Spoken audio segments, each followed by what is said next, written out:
गणित भाग 2 प्रकरण पहिले समरूपता बहुपर्यायी प्रश्न 1 गुण। प्रश्न 1, जर त्रिकोण ABC समरूप त्रिकोण PQR आणि AB आणि PQचे गुणोत्तर 3:4 असेल तर त्रिकोण ABCचे क्षेत्रफळ व त्रिकोण PQRच्या क्षेत्रफळाचे गुणोत्तर किती? जर दोन त्रिकोण समरूप असतील तर त्यांच्या क्षेत्रफळांचे गुणोत्तर हे त्यांच्या संगत बाजूच्या वर्गाच्या गुणोत्तरा एवढे असते। आपल्याला आता इथे AB आणि PQचे गुणोत्तर दिले आहे, त्यामुळे इथे असेल 3/4 यांच्या वर्गांचं गुणोत्तर।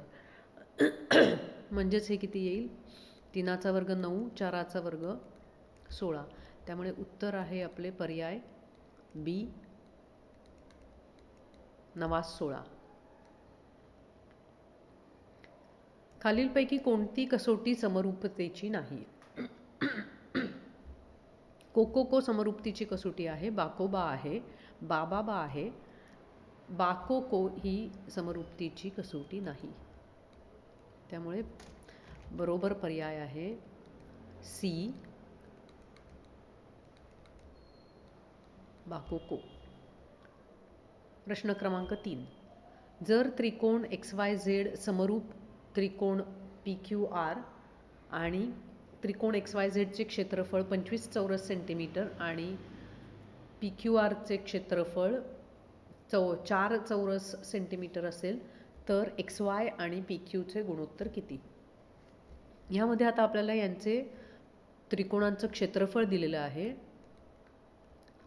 25 छेद PQRचे क्षेत्रफळ 4 बरोबर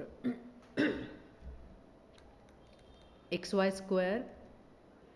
वर्ग छेद PQ वर्ग। आता हे 25 आणि 4 आहेत, तेही आपण वर्ग स्वरूपात लिहू शकतो। ते आहेत 5चा वर्ग आणि 2चा वर्ग, म्हणून XY छेद PQ वर्गमूळ घेऊन 5/2 म्हणजेच पर्याय C हे बरोबर उत्तर आहे।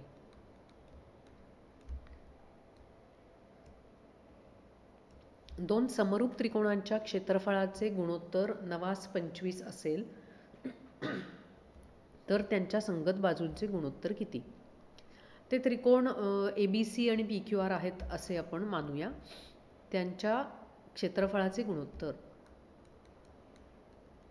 9/25 बरोबर त्यांच्या संगत बाजूंच्या वर्गाचे गुणोत्तर। आता हे पूर्ण वर्ग आहेत, AB वर्ग अपॉन PQ वर्ग बरोबर 3 वर्ग छेद 5 वर्ग। वर्गमूळ घेऊन आपल्याला त्या त्रिकोणांच्या बाजूंचे गुणोत्तर मिळेल 3/5। पर्याय B हे बरोबर उत्तर आहे।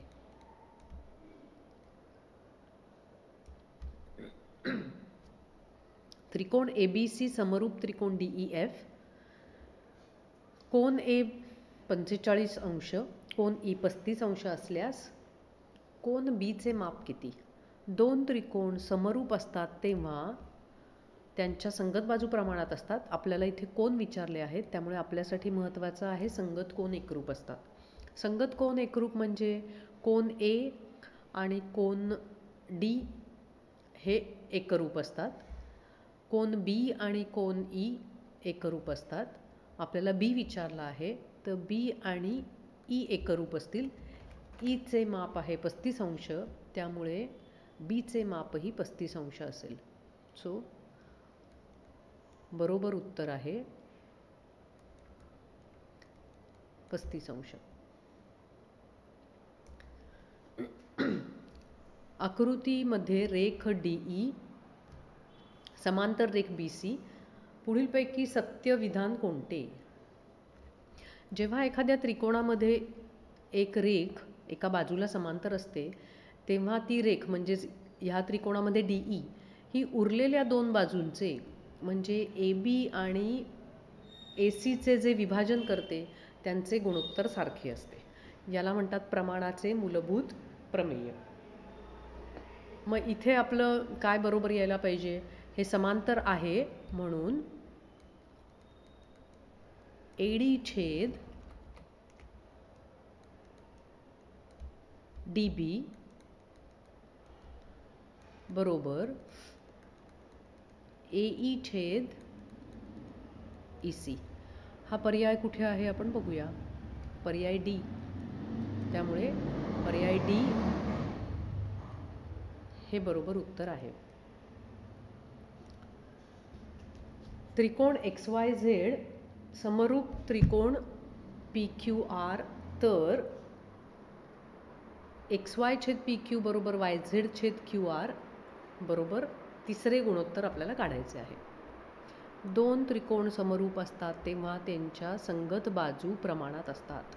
आता संगत बाजू म्हणजे काय, तर इथे पहिल्या दोन अक्षरांनी जी बाजू तयार होते त्याची संगत बाजू दुसऱ्या त्रिकोणाच्या नावातील पहिली दोन अक्षरे, म्हणजेच म्हणूनच इथे लिहिलं आहे XY छेद PQ. दुसरी संगत बाजूची जोडी कुठली, YZ छेद QR. आता तिसरी आपल्याला काढायची आहे, तर ती तिसरी अशी घ्यावी लागेल, XZ छेद PR.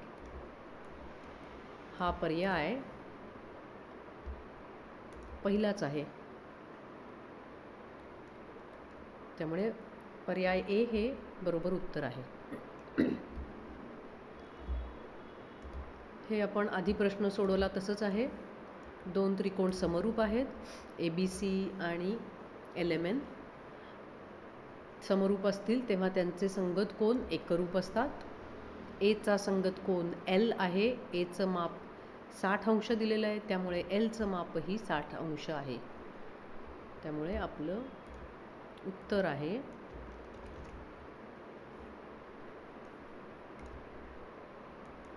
B 60 अंश. त्रिकोण DEF व त्रिकोण XYZ मध्ये DE छेद XY हा DE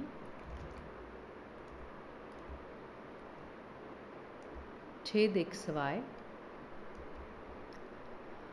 बरोबर FE छेद YZ आहे. हे संगत बाजू आहेत या दोन त्रिकोणांच्या आणि त्यांचे गुणोत्तर सारखे आहे. आणि या बाजूनी तयार केलेला कोन म्हणजे E हा दुसऱ्या त्रिकोणातील संगत बाजूंनी तयार केलेल्या कोनाशी एकरूप आहे. मग हे दोन त्रिकोण समरूप आहेत आणि ही बाजू आहे, हा कोन आहे आणि ही बाजू आहे. त्यामुळे आपल्या कसोटीचं नाव आहे बाजू कोन बाजू, म्हणजेच आपल्या कसोटीचं नाव आहे बाकोबा.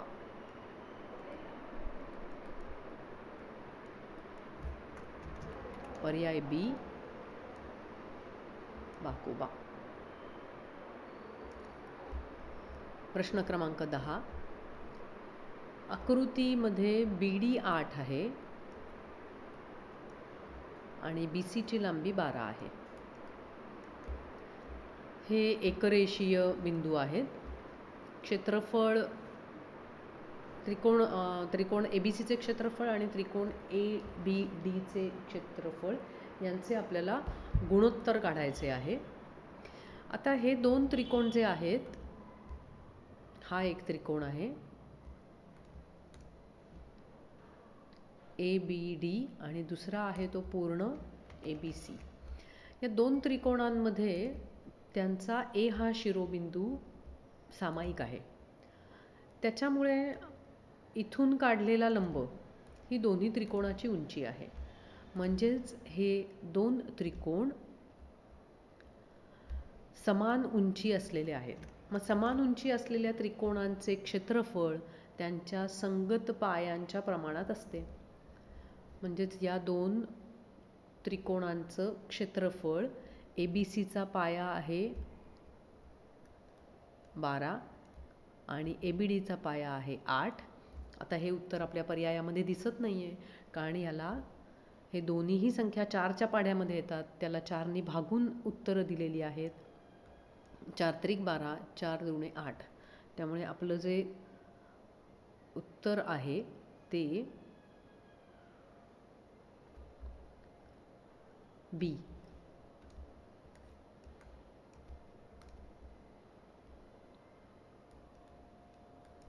बी आहे 3 2.